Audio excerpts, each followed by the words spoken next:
Assalamualaikum warahmatullahi wabarakatuh. Kami dari kelompok 1, Latsar CPNS Angkatan 20 Golongan 3, yang terdiri dari Ibu Nurul Aini SPD, Ibu Resti Maulansari SPD, dan saya sendiri Hamid SPD, akan menjelaskan cara kerja ASN di era new normal.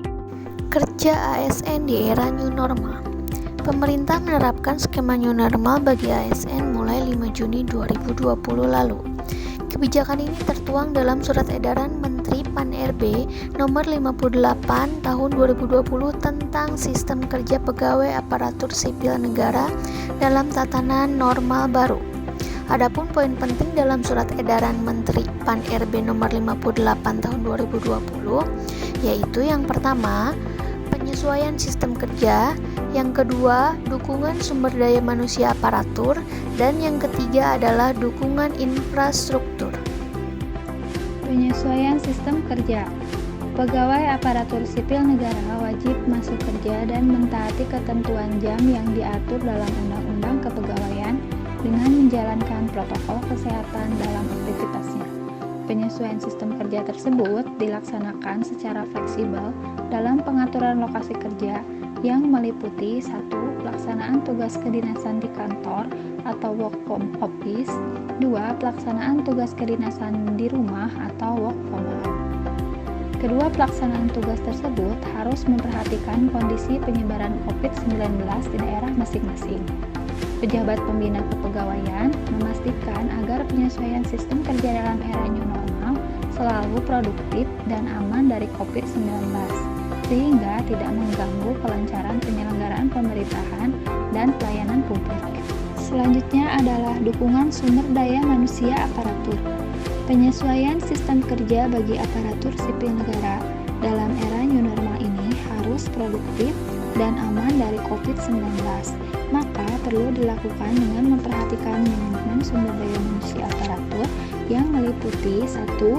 Penilaian kerja. Pejabat pembina kepegawaian harus memastikan agar melakukan penyesuaian proses dan standar operasional prosedur, serta analisis beban kerja.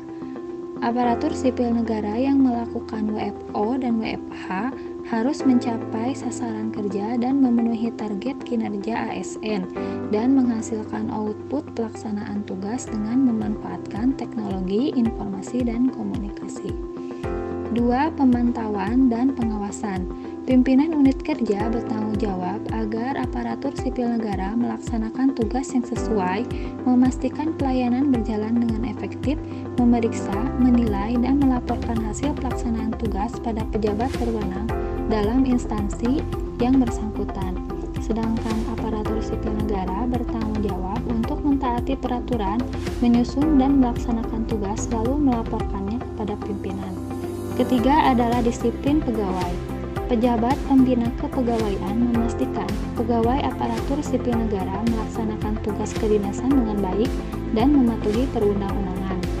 Dan jika terdapat pegawai aparatur sipil negara yang melanggar, maka yang bersangkutan akan diberi hukuman disiplin sesuai peraturan yang berlaku. Yang selanjutnya yaitu dukungan infrastruktur. Yang pertama, dukungan sarana dan prasarana. Pejabat pembina kepegawaian mempersiapkan dukungan sarana dan prasarana yang dibutuhkan aparatur sipil negara. Yang kedua, penyesuaian lingkungan kerja. Pejabat pembina kepegawaian menyesuaikan lingkungan kerja untuk mencegah persebaran virus corona. Yang ketiga, penyelenggaraan pemerintahan dan pelayanan publik berpedoman pada TIK dan keamanan siber, yaitu penyelenggaraan pemerintahan dan pelayanan publik dilaksanakan dengan memperhatikan pedoman penggunaan teknologi informasi dan komunikasi, serta keamanan informasi dan keamanan siber. Ikut panduan untuk bekerja di era new normal. Saat perjalanan ke atau dari tempat kerja, pastikan Anda dalam kondisi sehat. Yang kedua, gunakan masker, upayakan tidak menggunakan transportasi umum, tetap menjaga jarak dengan orang lain minimal 1 meter, upayakan tidak menyentuh fasilitas umum, dan gunakan hand sanitizer. Gunakan helm sendiri, upayakan membayar secara non-tunai, jika terpaksa memegang uang, gunakan hand sanitizer sesudahnya. Tidak menyentuh wajah atau mengocok mata dengan tangan. Yang kedua, selama di tempat kerja. Saat tiba, segera mencuci tangan dengan sabun dan air mengalir. Gunakan siku untuk membuka pintu dan menekal tombol lift.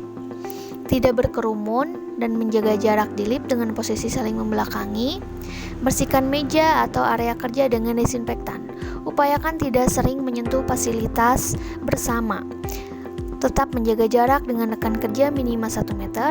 Usahakan aliran udara dan sinar matahari masuk ke ruang kerja. Biasakan tidak berjabat tangan dan masker tetap digunakan. Adapun saat tiba di rumah, jangan bersentuhan dengan anggota keluarga sebelum membersihkan diri, mandi dan mengganti pakaian kerja. Cuci pakaian dan masker dengan deterjen. Masker sekali pakai sebelum dibuang, robek dan basahi dengan desinfektan agar tidak mencemari petugas pengelola sampah. Jika dirasa perlu, silakan bersihkan handphone, kacamata, tas, dan dengan desinfektan. Tingkatkan daya tahan tubuh dengan konsumsi gizi seimbang, aktivitas fisik minimal 30 menit per hari, istirahat cukup, tidur minimal 7 jam, berjemur di pagi hari. Seperti diketahui, new normal adalah hidup sesuai protokol kesehatan untuk menjaga virus corona atau COVID-19. Karena itu jaga jarak hingga menggunakan masker akan menjadi bagian dari kehidupan sehari-hari. Sekian penjelasan dari kelompok kami, tetap jaga kesehatan dan protokol kesehatan tetap dijalankan. Terima kasih. Wassalamualaikum warahmatullahi wabarakatuh.